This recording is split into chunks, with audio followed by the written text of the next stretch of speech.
जय श्री श्याम। रत्ना आज बहुत खुश थी क्योंकि उसके पति राकेश से आज उसने बड़े दिनों के बाद एक बात मनवा ही ली थी।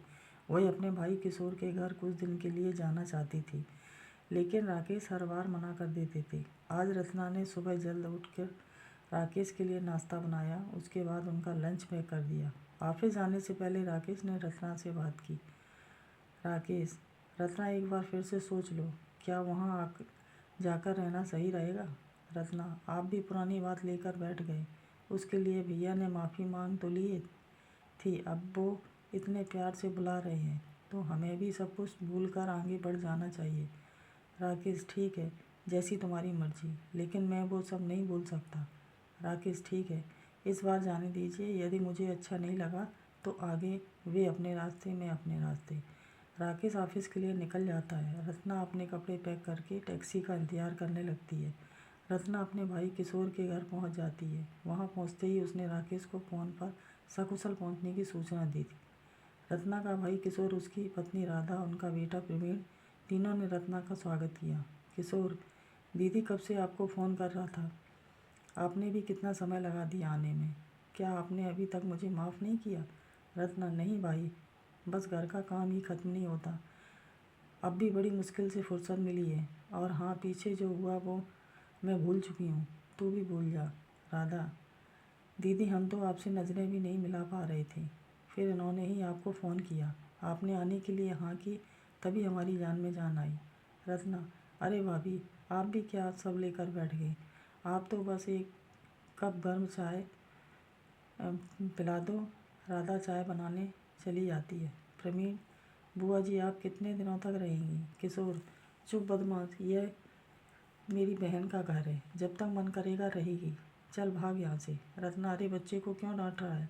बेटा, मैं एक सप्ताह तेरे साथ ही हूँ, तू मुझे अपना कमरा नहीं दिखाएगा? रत्ना प्रवीण को लेकर उसके कमरे में चली जाती है। कुछ देर बाद राधा चाय बनाकर लाती है। राधा, आप दीदी से कैसे बात करेंगे? मुझे तो डर लग रहा है, कहीं मना कर दिया तो क्या होगा? किशोर, तू चुप रहे, मैं कोई ना कोई रास्ता निकाल लूँगा, बस अभी इस बारे में दीदी से बात मत करना। इधर राकेश ऑफिस पहुँचे तो उनके दोस्त अमन ने पूछा, अमन क्या बात है यार, इतना उदास क्यों है? राकेश, यार क्या बताऊँ, रत्ना अपने भाई के घर गई है। तुझे तो पता है, यह वही भाई है जो अपनी शादी में दहेज में कार मांग रहा था। मैंने इसे समझाया तो इसने कहा, मेरी हैसियत और तुम्हारी हैसियत में कितना फ़र्क है। यह कार मेरी हैसियत के आगे कुछ भी नहीं है। तुम मुझे मत समझाओ, वो तो पिताजी ने तुम्हें पसंद कर लिया, वरना तुमसे कहीं ज़्यादा पैसे वाला लड़का मैं अपनी बहन के लिए देखता। सभी मेहमानों के सामने उसने मेरी बेइज्जती की। मैं और रचना उसी समय शादी में से वापस आ गए। आज 3 साल बाद वह कई दिन रत्ना को फ़ोन कर माफ़ी मांग रहा था। रत्ना ने उसे माफ़ भी कर दिया। अमन, कोई बात नहीं, तू चिंता मत कर, शायद उसे अपनी गलती का एहसास हो गया होगा। राकेश, नहीं, यह ज़रूर उसकी कोई चाल होगी, बिना मतलब वह किसी से बात भी नहीं करता। इधर अगले दिन किशोर ने रत्ना से बात की। किशोर, दीदी मेरे व्यापार में बहुत घाटा चल रहा है, इसलिए हम वो पुरानी पुश्तैनी मकान बेचना चाह रहे हैं। आप बस इन पर पेपर पर साइन कर दीजिए। रत्ना, लेकिन वहाँ तो माँ रहती हैं। किशोर, वो माँ तो वृद्धाश्रम चली गई। रत्ना, क्या तूने माँ को वृद्धाश्रम भेज दिया? किशोर, हाँ, यह मकान मैं अपनी पत्नी के नाम करना चाहता हूँ, आप बस इन पेपर पर साइन कर दीजिए। रत्ना, नहीं, यह नहीं हो सकता, तुझे वृद्धाश्रम से माँ को घर लाना होगा, उनके मरने के बाद ही यह मकान बिक सकेगा। किशोर, मैं इतने दिनों से तेरी खुशामद कर रहा था ताकि तू अपना हिस्सा छोड़ दे, और तू नखरे दिखा रही है। रत्ना, मेरे पति ठीक ही कहते थे, मुझे उनकी बात मानकर यहाँ आना ही नहीं चाहिए था। यह कहकर रत्ना घर से बाहर निकलकर सीधे पुलिस स्टेशन पहुँच जाती है।